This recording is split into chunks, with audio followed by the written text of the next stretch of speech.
Welcome back, everyone. If you're here to cut right through the noise and get straight to the facts, well, you're absolutely in the right place. Today, we've got a really fascinating explainer lined up for you. We're diving into the Q2 2026 earnings report from Blue Owl Capital. So, let's just get right into it, shall we? We're going to break down the anatomy of a massive financial giant using their very own data, just to understand exactly how they're navigating today's incredibly complex market landscape. And I actually want to start off by just dropping the mic right here. $319 billion. That is Blue Owl's total assets under management as of June 30, 2026. What is truly staggering, and I mean genuinely mind-blowing here, is that this represents a five-fold increase since they listed just 5 years ago. I mean, think about that trajectory for a second. Growing by multiples of tens of billions of dollars in half a decade, that requires some seriously flawless strategic execution. So here's our quick roadmap for today's explainer. First, we'll meet Blue Owl Capital. Then we'll look at their three pillars of investment, a story of diversification, their Q2 earnings and revenue, and we'll wrap up with dividends and future growth. Okay, Section 1. Meet Blue Owl Capital. Understanding the scale. Before we go any further, let's hit pause and bust a quick piece of jargon. You're going to hear me say AUM quite a bit today. That simply stands for Assets Under Management. Basically, it's the total market value of the investments a firm manages on behalf of its clients, whether those are huge institutional investors, insurance companies, or just everyday individuals. So when we say $319 billion in AUM, that is the sheer weight of the capital they are actively putting to work to provide businesses with private capital solutions and offer investors alternative opportunities. And look, you can't manage hundreds of billions of dollars with just a couple of spreadsheets, right? Blue Owl employs over 1,380 experienced professionals globally. That is the very real human element driving this massive scale. It's an entire army of financial experts working around the clock with one goal: to deliver strong, risk-adjusted returns across the globe. Section 2. Three pillars of investment. The growth engine. So how does a firm actually deploy and manage $319 billion effectively? Well, they do it through what we can kind of call their rule of three. Blue Owl's engine is built on three distinct multi-strategy platforms: credit, real assets, and GP strategic capital. And this specific structure is absolutely crucial because it allows them to be incredibly flexible, acting as a financing partner of choice across completely different sectors. Now, what's really fascinating here is the sheer scale within each individual pillar. Their credit platform alone accounts for $158.1 billion in AUM, spread out across more than 835 direct lending deals. Real assets holds $89.4 billion across thousands of properties. But you've got to check out GP Strategic Capital down at the bottom. They manage $71.5 billion here, providing innovative minority equity solutions to private capital managers. And the real kicker? They hold a massive 87% market share for minority stake deals over $600 million since their inception. I mean, they absolutely dominate this specific space, no question about it. Section 3. A story of diversification. Evolving the portfolio. You see, Blue Owl hasn't just grown its pile of capital. They've fundamentally and strategically diversified the pie over the last 4 years. Let's take a quick trip back in time for a second.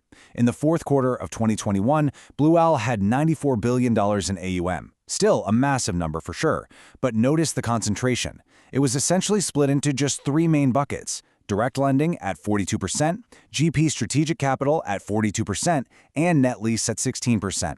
It was a much simpler, highly concentrated machine back then. Now contrast that setup with the second quarter of 2026. This brilliantly illustrates their whole evolution.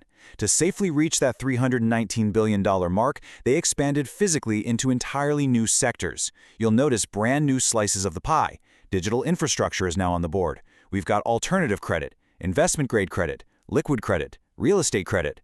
They've shifted from relying on three heavy hitters to a robust, highly diversified portfolio that's built to weather all sorts of different economic cycles. Section 4. Q2 Earnings and Revenue. The Report Card. So let's look at the actual Q2 2026 financial report card. Show me the money, right? But before we jump into the numbers, we need to bust just one more piece of jargon to truly understand how alternative asset managers are evaluated. We really have to distinguish between GAAP net income and FRE, which is fee-related earnings. GAAP is your standard accounting measure of profit. It lumps in everything, including one-off items and non-cash expenses. FRE, on the other hand, strictly measures the highly predictable, recurring management fees the firm generates simply by holding and managing their clients' assets. It is the stable cash engine of the entire business, and frankly, it's what Wall Street analysts care about the most. Keeping that in mind, just look at this stark contrast from their Q2 report. Their GAAP net income came in at $11.4 million, but their fee-related earnings, a massive $392.2 million. If you only looked at standard GAAP accounting, you would completely miss the fact that their core asset management business is generating nearly $400 million in recurring fee revenue in a single quarter. And that revenue stream? It is growing steadily. Q2 2025 brought in $358.3 million in FFRE. Fast forward exactly 1 year to Q2 2026, and that number is up to $392.2 million. That is a solid 9% year-over-year growth in fee-related earnings. It tells a really compelling story of consistent, predictable revenue expansion, practically regardless of broader market volatility. Section 5. Dividends and future growth, the bottom line. So we've talked about billions in AUM and hundreds of millions in earnings, but here is the absolutely crucial "so what" question. How do these abstract financial metrics and massive scale connect directly to you, the viewer, or to an investor's bottom-line interests? Well, here is your answer. 92 cents. Blue Owl announced an annual dividend of 92 cents per Class A share for 2026, which breaks down to a 23-cent dividend declared for this specific quarter. This proves that their immense scale and that highly reliable fee-related earnings engine aren't just numbers on a spreadsheet. They translate directly into tangible, cold hard cash payouts for shareholders. And there is a hidden gem tucked right inside their capital metrics that points straight to future growth. They have $31.1 billion in AUM not yet paying fees. Now, what does that actually mean? It means they have already raised this capital, but they just haven't deployed it into investments yet. So the crucial takeaway here is this. Once they actually put that $31.1 billion to work, it represents an expected $380 million in future additional annual management fees. That growth, it's already baked right into the pipeline. I think this quote from co-CEOs Doug Ostrover and Mark Lipschultz really neatly summarizes the entire narrative we've unpacked today. They said, "We reached $319 billion of AUM, a five-fold increase since our listing 5 years ago, and we think our success to date has been a result of our focus on creating outstanding outcomes for the investors in our strategies." It perfectly highlights their positioning as a resilient, scaled capital solutions provider in a constantly evolving market. Which leaves us with this final thought.